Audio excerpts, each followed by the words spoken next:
नमस्कार प्रिय दर्शकों। आज चर्चा पूर्व जन्म से संबंधित है और उसमें भी राहु से संबंधित।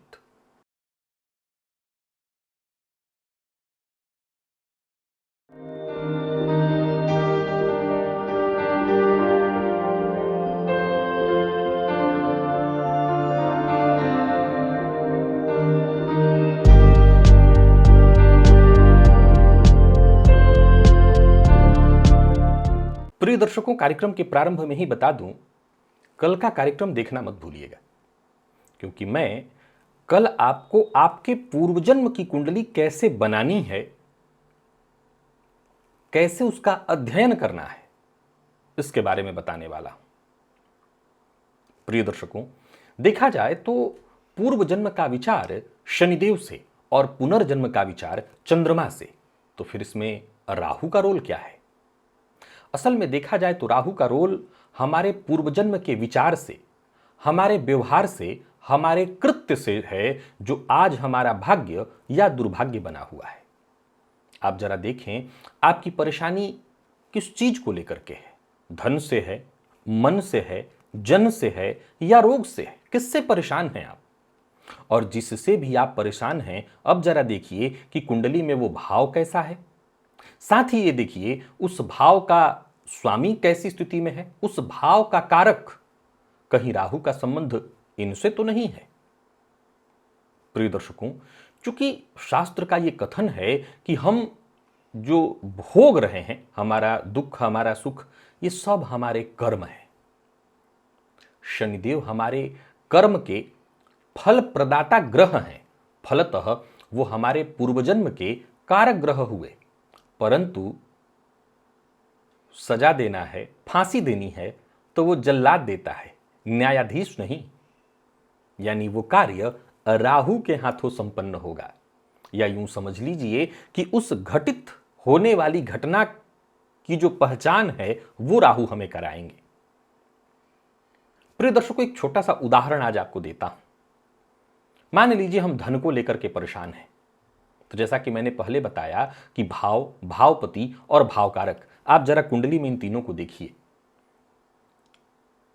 मैं बता दूं कि अगर आप परेशान हैं तो निसंदेह इससे राहु का संबंध होना चाहिए। अब यदि कुंडली में धन भाव पीड़ित है तो इसका क्या मतलब है? इसका मतलब है जातक ने पूर्व जन्म में धन संचित नहीं किया है। मान लीजिए जन्म कुंडली में धनेश पीड़ित है तो समझ लीजिए जातक ने गलत तरीके से धन कमाया है। और मान लीजिए धन कारक पीड़ित है तब तो जातक ने धन प्राप्ति का मार्ग और धन दोनों का सम्मान नहीं किया है। धन प्राप्ति का मार्ग क्या होता है?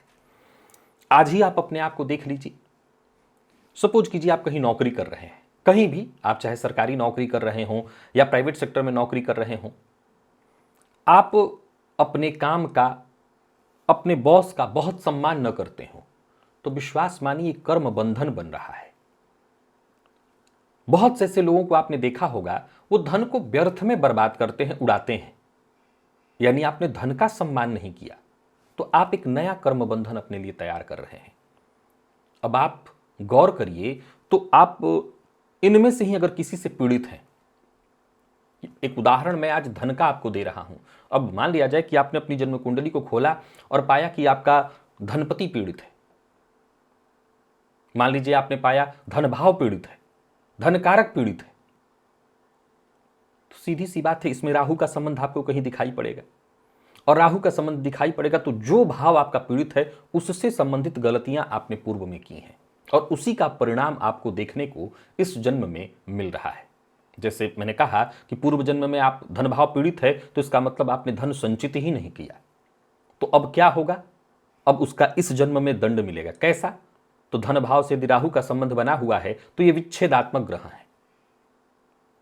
धन आएगा पर टिकेगा नहीं, चला जाएगा, क्योंकि पूर्व जन्म में आपने धन संचित ही नहीं किया। प्रिय दर्शकों, असल में देखा जाए तो हमारे ऋषि महर्षि एक बात कहते हैं कि धन जितना हमारा है, हमने जितना भोगा है या जितने का हमने उपयोग कर लिया, वही बस हमारा है। बाकी जिस धन का हमने उपयोग नहीं किया, उपभोग नहीं किया, बस हम उसके रक्षक थे। असल में देखा जाए तो यह बड़ा ही कमाल का और गूढ़ विषय है। मैंने कई ऐसे ग्रंथों का अवलोकन किया है जहां इस बात की सूचना है कि पूर्व जन्म में यदि जातक ने धन संचित किया तो फिर इस जन्म में भी वो धनवान बनेगा, क्योंकि उसने कोष यहां पर, चूंकि जो भी हमने लिया कहां से लिया, यहीं से लिया, और कहां दिया, यहीं पर दिया। अब हो सकता है, एक उदाहरण से जरा समझने का इसको प्रयत्न करिए। हमने इस जन्म में धन जोड़ा, बटोरा, काफी बनाया, हम चले गए। इसके बाद उस धन का हमारे परिवार के सदस्य क्या करते हैं, यह ज्यादा मतलब का विषय नहीं।